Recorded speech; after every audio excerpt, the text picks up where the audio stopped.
and welcome to episode 14 of the Milk Thistle podcast. My name is Kate and thank you so much for joining me. I'm coming to you today from the South Island of New Zealand, from the base area of a ski hill called Coronet Peak, which is where I currently live.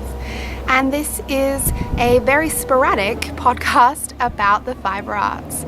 So if you are new, thank you so much for giving me a shot, and if you are a returning viewer, I'm sorry it's been so long. I say that every time, but there's a tractor going behind the camera.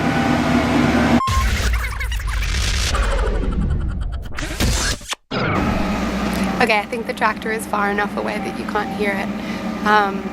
Like I said, I live at the base area of a ski hill, and it closed 2 days ago, so they're currently in the midst of pack down, which is actually quite amusing to watch.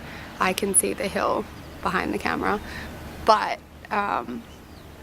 patrol have been taking all the pads that go around all the snow guns and the towers for the chairlifts. They take them off for the summertime, and they have been shooting down the hill all day, and it looks quite funny.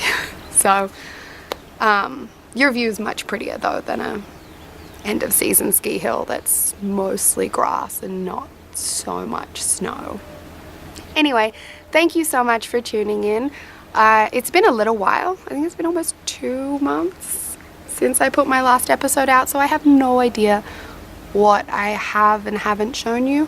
Basically, I went around my house and I picked up all the projects that I recently finished or am still working on, and collected them into a little pile, and I figured I'd show them to you today and have a little chat about knitting, which is what we're here for. So grab your favorite beverage and let's get stuck into it. The first thing that I would want to talk to you about, I'm wearing, this is my sheltered poncho, and it is a design by Andrea Mowry. I knit it out of Debbie Bliss luxury Donegal tweed. I have a ball band hanging out in here somewhere. Yeah, Donegal luxury tweed. It's an Aran weight, and the color is 360043, and it's 90% wool and 10% Angora.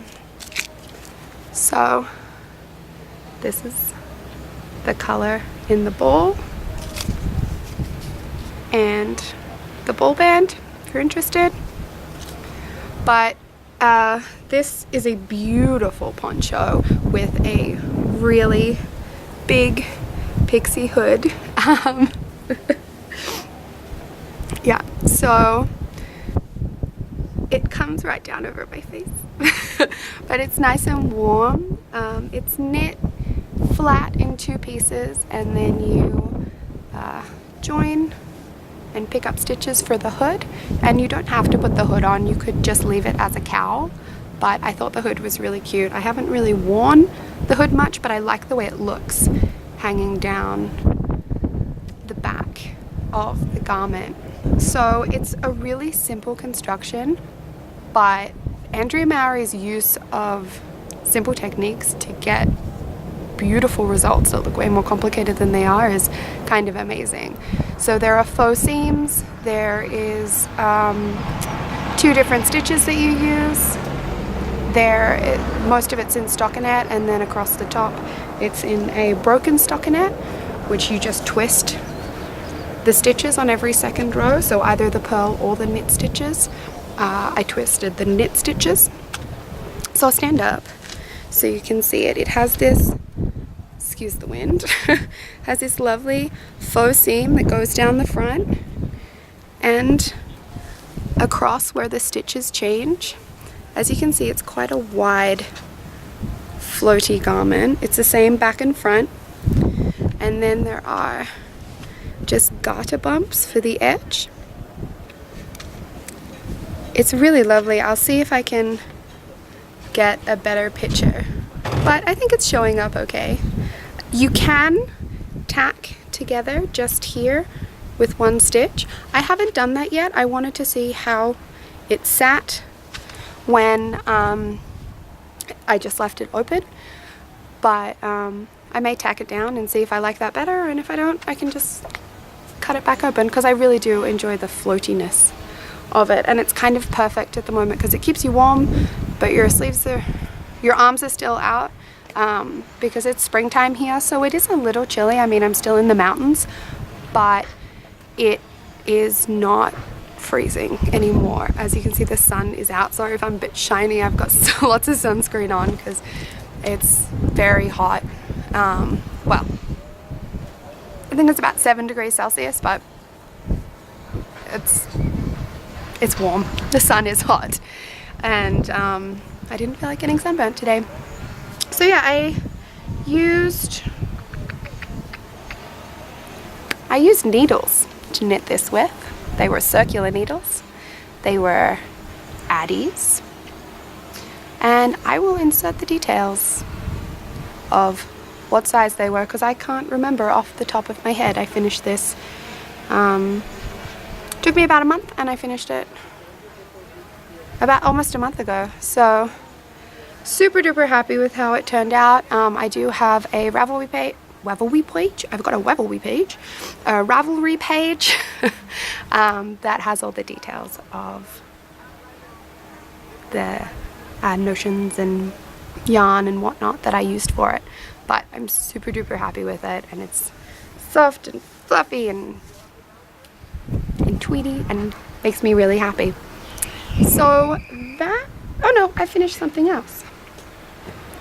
I can't remember if I showed you these in the last podcast. If I did, I'm sorry, but I mean, not sorry enough to not show them because they're beautiful.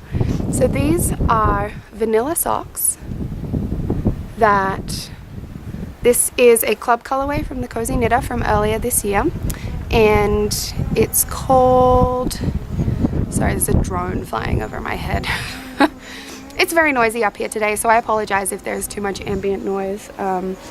Hopefully there's not, and I can edit out most of the, the tractor noises and the really obnoxious stuff. Anyway, so this is a club colorway from the Cozy Knitter, and the color is A New Day. It's really lovely with the little purple heel and toe. I didn't do a contrasting cuff. These I cut in an afterthought heel, so it's exactly the same as the toe, but they're super cute. I made these for a friend of mine, and they have been sitting for, it's got to be close to 2 months, in my bookshelf where I keep all my wool and whatnot, and I haven't posted them to her because I'm a terrible friend. She's in the States, and actually my partner and I are leaving New Zealand in a week, and he's going back to the States, so maybe I won't ship them. I'll just send them out with him. That's terrible. I should post them to her. Those are the 2 things that I finished that I could find. A lot of my things I had to fly back to Australia last week. There were some family things that I had to go to, and so I took a lot of my knitted items and the wool stash that I had here. I shipped, well, I took it back to Australia last week, and then, I mean, it makes my life easy, and now I just have ski gear to deal with on this trip, because I had accrued quite an amount of knitting since I got here.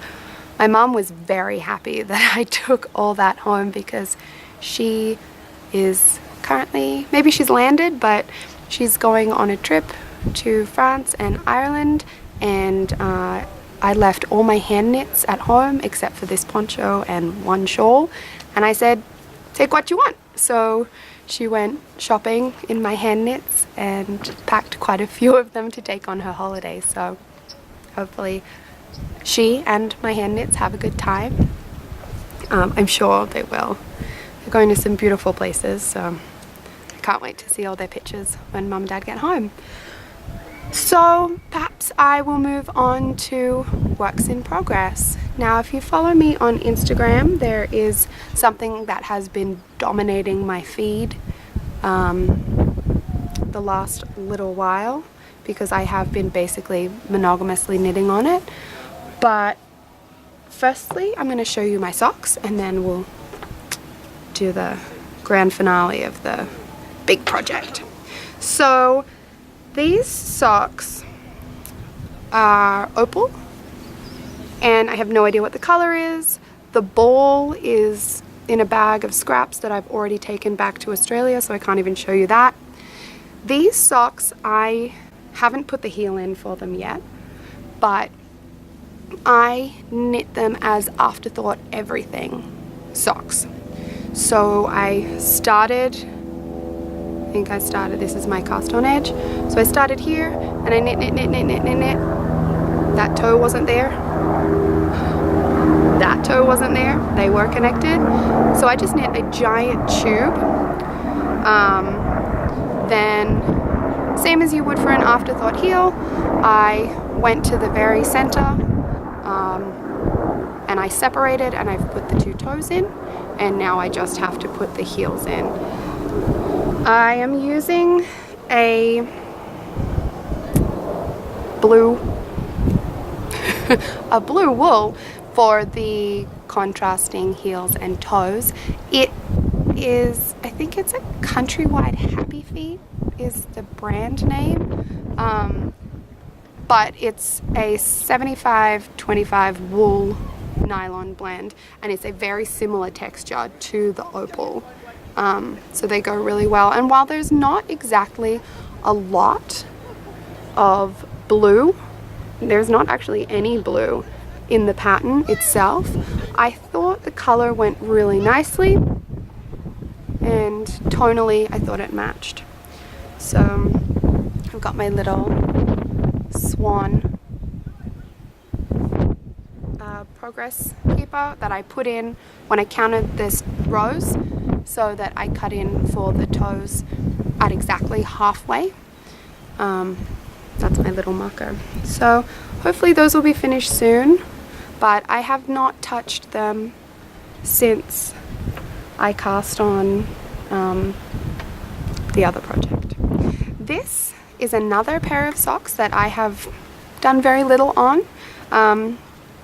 It is from a Zoba ball, Zauber ball, which I also don't have the tag for. I'm such a good podcaster. I'm giving you so much great information. I will do some Googling and see if I can track down. There's no way I'm going to be able to track down the opal one, but this one I might be able to track down the number of. But it's lovely pastel pinks, blues, and it's not blue, that's purple. Pinks and purples and white. And I have the cuff and a little bit of a leg of a sock. So this is the Maker's Cuff, which is a free pattern from Maker's Haven. So Amber, the dyer behind Maker's Haven and the designer, can you tell? This is her design. So it's a free pattern on Ravelry, and it's super cute. It just adds a little bit of interest. These are going to be a vanilla sock, but I thought the lacy texture would go really well with just how feminine and pretty these socks are. So these are more than likely going to be a gift, but I did this when Amber first released this pattern. It's got to be about a month ago, and I haven't touched them since. So maybe it was 2 months. Wow, I've been pretty monogamous lately. I worked really hard on getting this poncho finished in a timely manner, and I have been working really monogamously on the next sweater that I've cast on, and I've just been really enjoying it. I want hand knit garments, and so I'm just trying to power through so I can wear the beautiful things. I haven't really taken this off since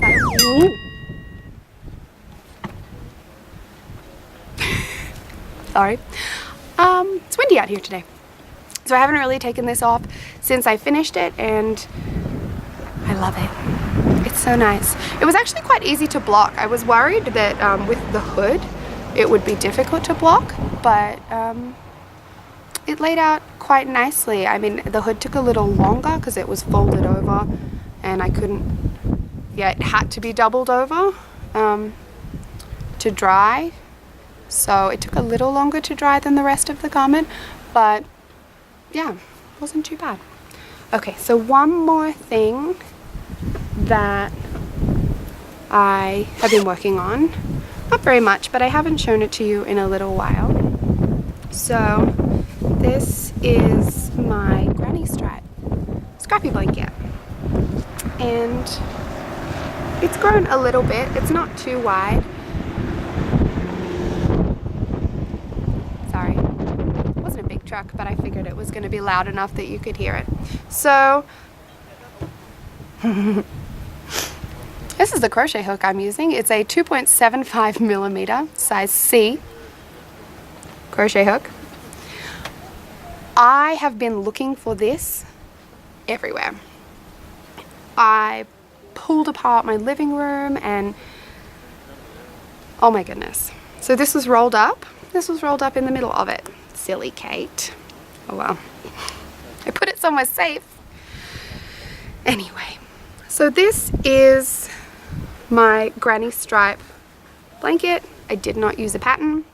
I am not saying, you know, oh, I'll do one full row of every color or 2 full rows. I am using the scraps I have until they run out. So it's slightly different from side to side because sometimes, you know, you join in the middle and you come out, you only get back to here. So one color may only be on this end or it may only be on the other end, but I'll show it to you. I think this might be kind of the easiest way. So there's some lovely bright colors. I think it's getting a little blown out in the sun. Some of these colors are super vibrant. A lot of them I dyed myself. So I wonder if this progress keeper is from the last time I showed it to you. I think it might be. So this is my baked potato stuffed with sour cream and cheese and all the good stuff. That is from Sucre Sucre Miniatures.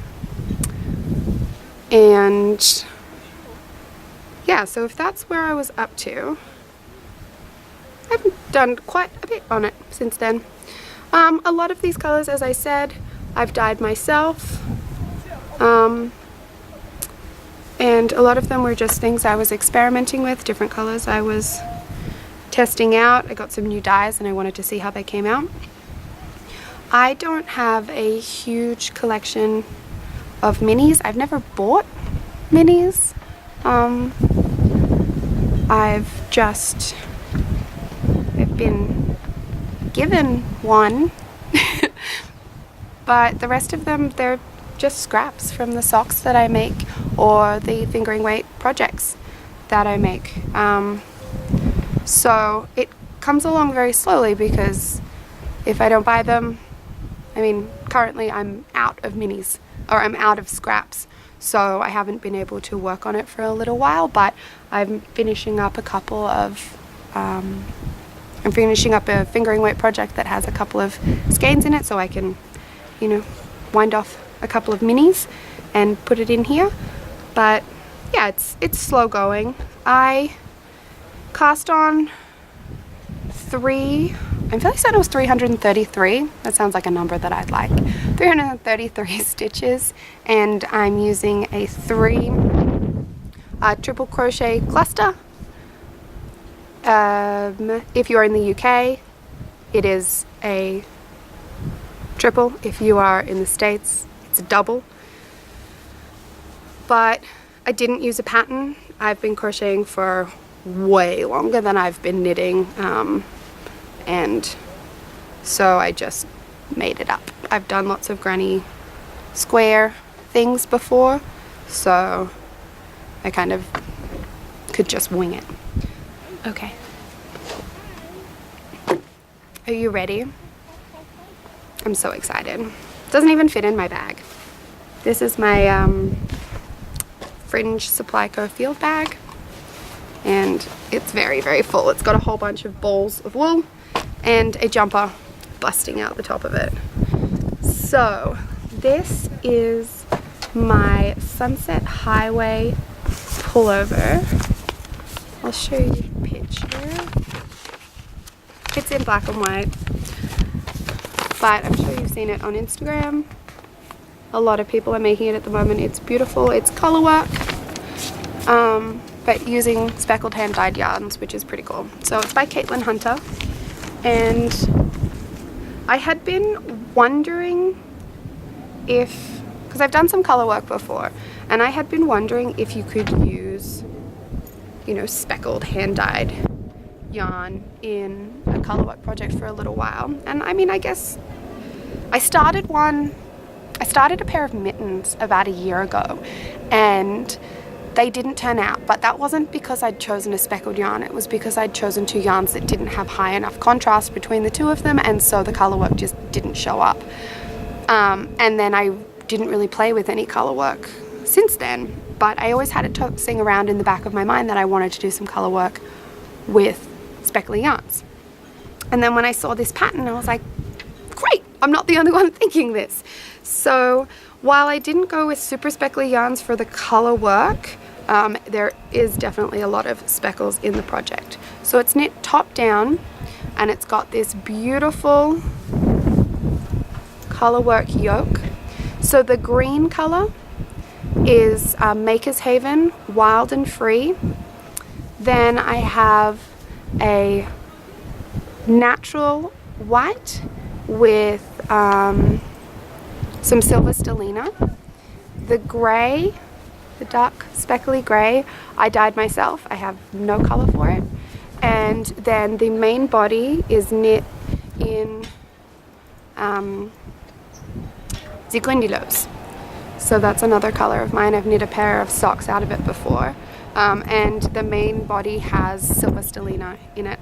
So they're all superwash merino nylon blends, and two of the colours have stellina in them. So it gives it a nice sparkle, but it's not completely over the top bling bling sparkle jumper, if that makes sense.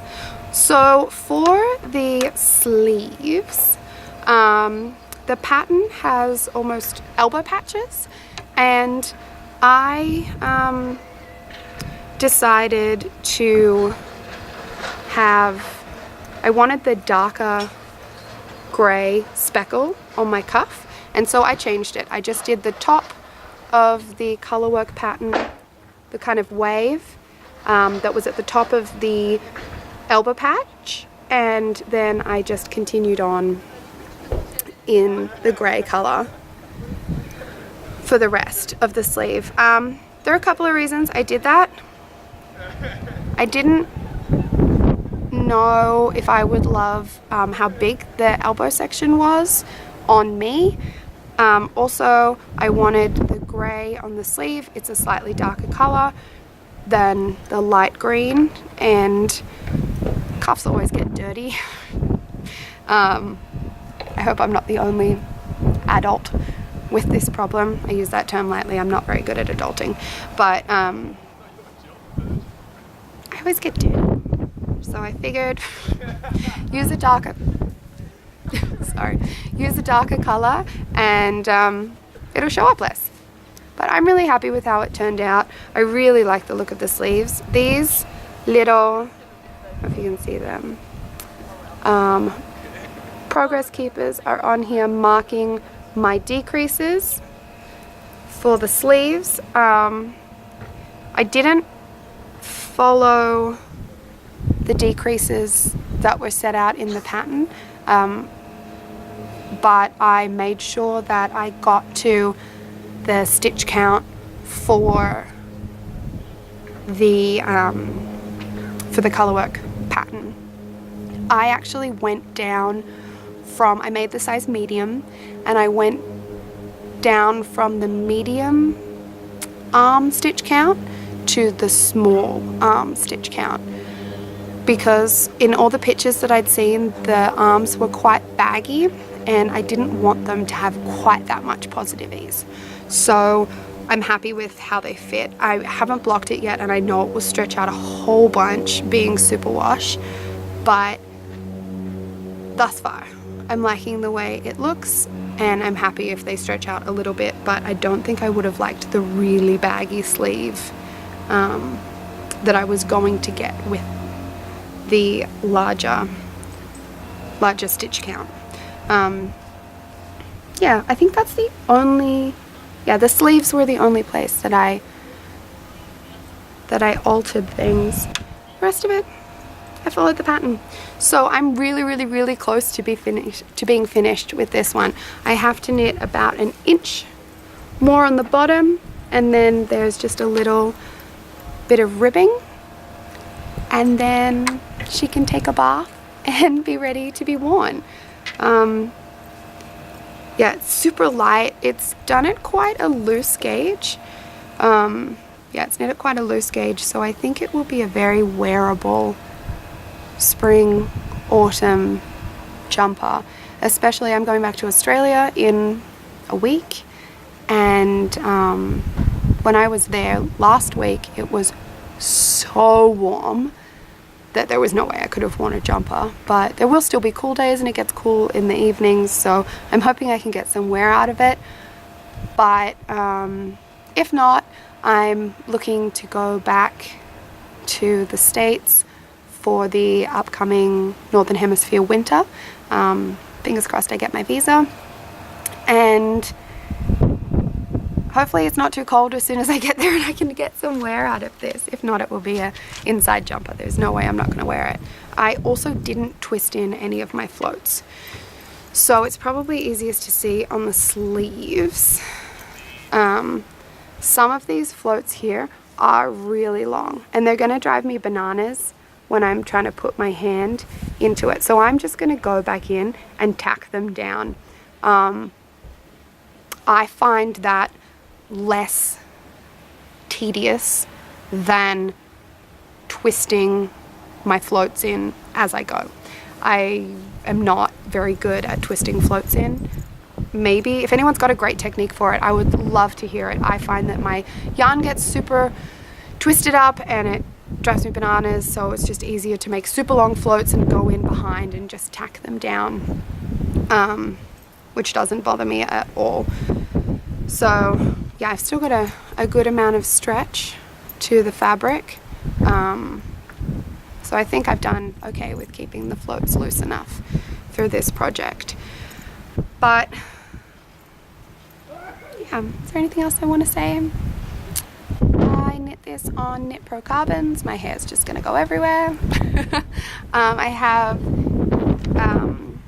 interchangeable Knit Pro Carbons in a couple of sizes, so I use 2.25 centimeter, oh no, not centimeter, 3.25, wow, rewind, 3.25 millimeter Knit Pro Carbons for the ribbing and 3.75 millimeter for the body of the pullover. Now, being hand dyed yarn, I have been alternating skeins for the entire body. I also alternated skeins for the sleeves because I didn't want any flashing or pooling or anything like that. I wanted the speckles to be quite uniform, and I'm super happy with the way this color is coming out. Green is not normally a color I wear, but I had a lot of greens that I really loved in my stash, and I went, nope, you know what, I'm gonna knit a green jumper, and I'm so happy I did. I really like how it is turning out. I swapped skeins every 2 rows. I think there are a couple of times where it might be 3 or 1 and I wasn't really paying attention, but on the whole, it's about, I swapped every 2 rows, and that was on the sleeves as well, and I didn't find that it came out stripy at all, which is great. That's everything. So that is all the knitting that I have to show you. Yeah, like I said, we're leaving New Zealand in a week. I'm going back to Australia. Caleb's going back to the States, and then I will meet him over there in a month or 2 to do another winter. So it's kind of the perfect combination, being a ski bum and an avid knitter, because you don't really have to spend that much time in hot weather, so there's always time to wear your hand knits, and yeah, it's a great combination. So thank you so much for joining me today. I'm sorry, like I say on every episode, I'm sorry that it has been so long since I recorded last. Life is busy, and when the snow is good and the work is there, I ski every day and work my butt off.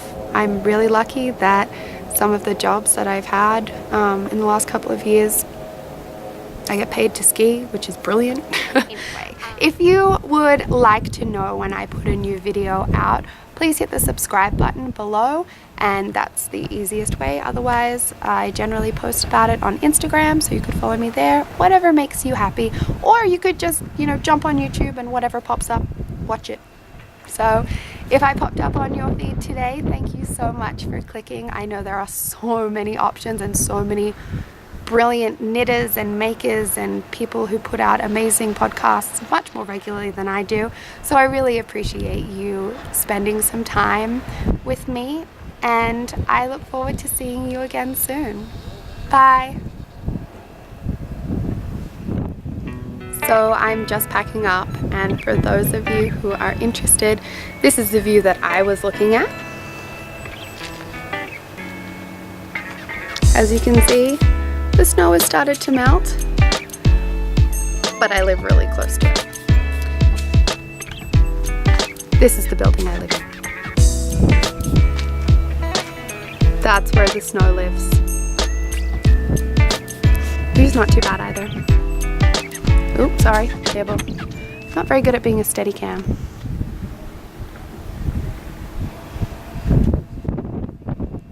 It's been an amazing place to spend a winter.